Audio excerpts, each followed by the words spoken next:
Okay guys, so now what I'm going to clean is a lot more trim pieces that I took out yesterday. I took out the rear pillar trim as long as the A and the B pillar trim, a whole bunch of other trim, and the rear, I guess the rear deck lid with the third brake light. I also took out the seat belts, which need a little bit of, yeah, see, they're dirty.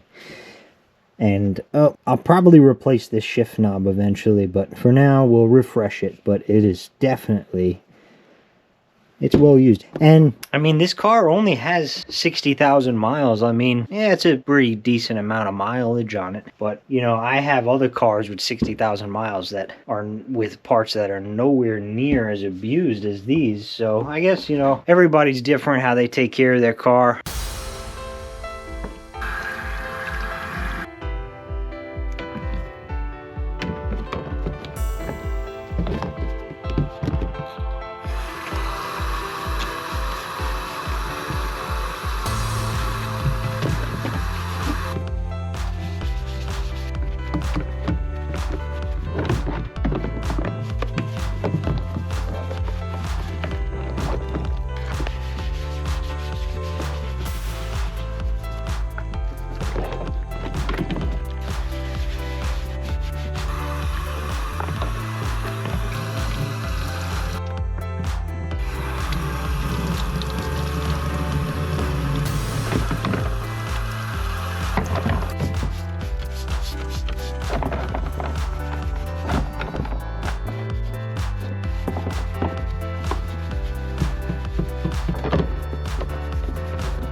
Wow, you could really see just how worn out it is.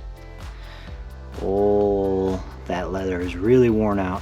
We'll replace this eventually, but at least I could feel better touching it right now without gloves. Put a little bit of leather conditioner on there. I think that just brought out the ugliness even more.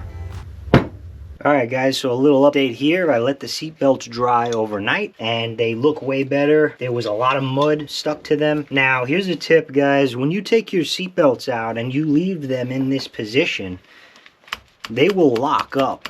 Don't be alarmed, okay? What's happening is there's a small sphere inside of here, and when it's tilted a certain way, it'll lock the gear mechanism inside the seatbelt, preventing you from retracting or pulling the seatbelt out. And that's there in case the car flips over or is on its side or you're on a really steep incline or decline. All you have to do is put the seatbelt in its natural position. And there you go. Now it'll allow you to retract the seatbelt. And it still works properly. And then as soon as we turn it that way, it locks. This way unlocks. We may need to do a rewipe on this one. Still a bit stained, but for now, a good portion of it is clean and we will reinstall this in the car later.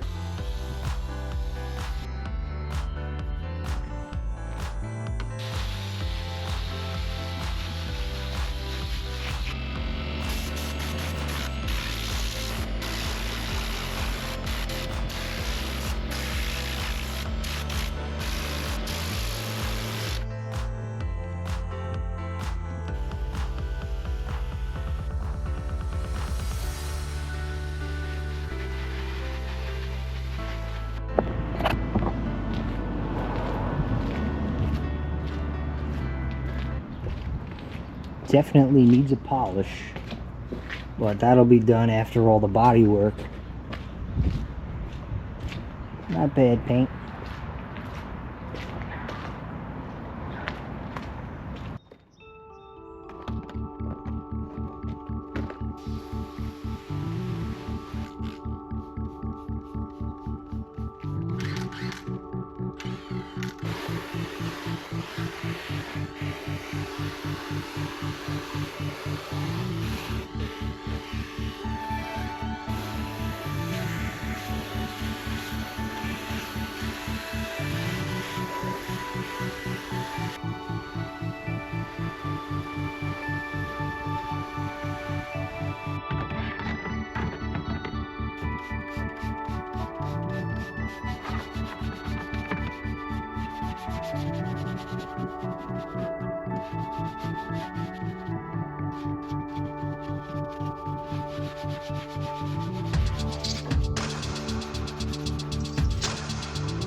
Alright guys, so we'll move on. This is that center screen that'll show your clock and show you a little boost gauge. We're going to take this apart. We're going to refresh this leather top. We're going to clean all this nastiness on the lens. So let's first remove these screws. Yeah, so there's our screen. We got to clean it because there's still hairs everywhere. So good, we could take this and we could give it a good cleaning. I want to take this lens off and clean it.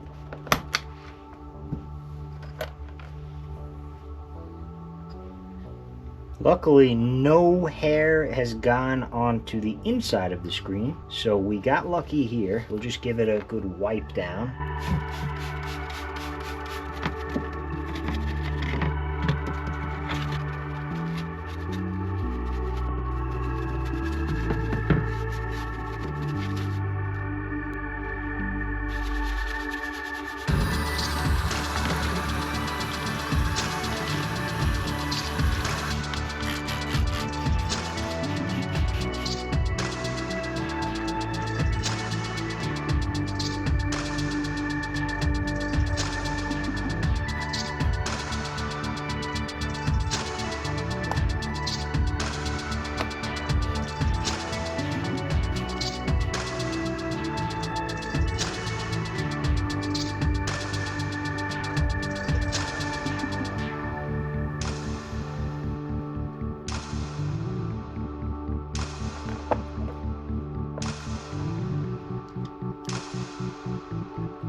Well guys, I hope you enjoyed that video. It's a bit of a mashup of a whole bunch of little bits and pieces that I had to clean, and slowly we are chipping away at this car's interior and giving it a thorough refresh. Eventually it's going to be such a nice place to sit and be when this car is back on the road. So I thank you for tuning into this video. If you liked it, hit that like button. If you made it this far, leave me a comment in the comment section, and if you want to see more of this content and follow the rebuild of this STI, hit that subscribe button, because honestly, I find YouTube more entertaining than what you could find on TV. So I'll see you guys in the next one. Bye.